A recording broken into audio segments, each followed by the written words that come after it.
Mothers are the makers or breakers of the societies.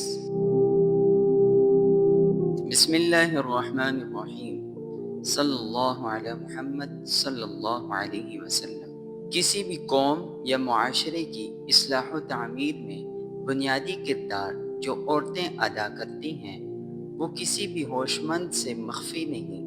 بچوں کی تربیت، معاشرے کی اصلاح و فساد، بناؤ بگاڑ کا تعلق مردوں کی بنسبت عورتوں سے زیادہ ہے۔ بچے ماؤں کی گود میں پلتے ہیں اور ان کا پہلا مکتب اور مدرسہ ماں کی گود ہوتا ہے۔ عورتیں اگر چاہیں تو بگڑے ہوئے معاشرے اور مغربی تہذیب کے بہتے ہوئے سیلاب کا رخ موڑ دیں۔ عورتوں کی اصلاح کی اس دور میں نہایت ضرورت ہے، کیونکہ ایک عورت کی اصلاح پورے معاشرے کی اصلاح ہے۔ عورت کی اصلاح کی ذمہ داری ایک مرد پر ہے، شوہر کی صورت میں ہو یا باپ کی صورت میں ہو۔ ایک ایمان اور اسلام والے مرد کو یہ سمجھنا ضروری ہے، جس طرح مال سے خرچ دے کر سہولت فراہم کر کے بیوی بچوں کی جسمانی تربیت ضروری ہے، علم اور اصلاح سے بیوی بچوں کی روحانی تربیت بھی ضروری ہے۔ اس معاملے میں تقریباً ہر شخص کمزور ہے، تقریباً ہر آدمی اس معاملے میں سستی کرتا ہے، سوائے کچھ افراد کے۔ بہت سے لوگ اس کام کو ضروری نہیں سمجھتے اور نہ ہی اپنے گھر والوں کو دین کی باتیں بتاتے ہیں، نہ نیکی کا حکم کرتے ہیں اور نہ برائی سے روک ٹوک کرتے ہیں۔ بس ان کا حق صرف اتنا سمجھتے ہیں کہ ان کو ضروریات کے مطابق خرچ دے دیا اور بری ہو گئے۔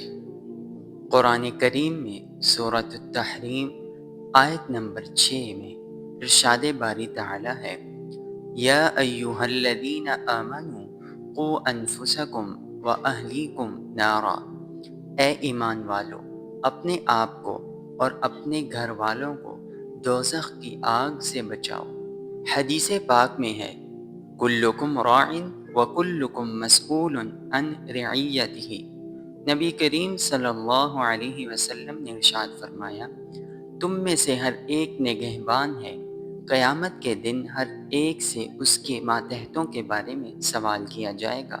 حضرت علی رضی اللہ تعالی عنہ نے فرمایا، اپنے گھر والوں کو بھلائی کی یعنی دین کی باتیں سکھلاؤ۔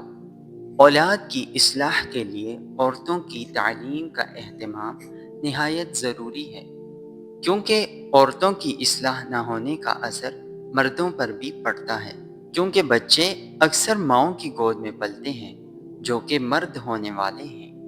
اولاد پر ماؤں کے اخلاق اور عادات کا بڑا اثر ہوتا ہے۔